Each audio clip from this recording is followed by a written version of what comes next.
లోకసభ సభ హక్కుల కమిటీ చైర్పర్సన్గా ఇటీవలే ఎవరు నియమితులయ్యారు? రవిశంకర్ ప్రసాద్ గారు నియమితులయ్యారు. వివరణ: మార్చి 3, 2026న లోక్సభ సభ హక్కుల కమిటీని స్పీకర్ ఓం బిర్లా ఏర్పాటు చేశారు. భారతీయ జనతా పార్టీ ఎంపీ, కేంద్ర న్యాయశాఖ మాజీ మంత్రి రవిశంకర్ ప్రసాద్ గారు కమిటీ చైర్పర్సన్గా నియమితులయ్యారు. ఇతనితో పాటు మరో 14 మంది ఎంపీలను సభ్యులుగా నియమించారు.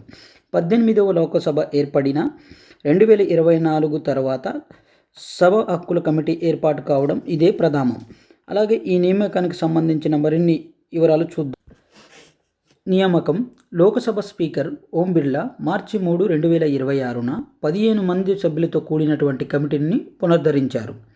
ఈ కమిటీ విధులు ఏమిటంటే, పార్లమెంటరీ సభ హక్కుల ఉల్లంఘనకు సంబంధించిన అంశాలను పరిశీలించి తగిన చర్యలను సిఫారసు చేయడం ఈ ప్యానెల్ ప్రధాన బాధ్యత.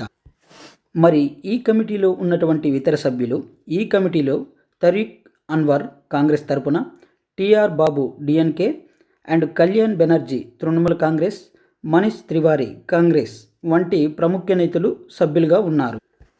మరి ఈ కమిటీకి సంబంధించినటువంటి ప్రాముఖ్యత వచ్చేసి, 18వ లోకసభ కొలువుదీరిన తర్వాత సభ హక్కుల కమిటీ ఏర్పాటు చేయడం ఇదే మొదటిసారి.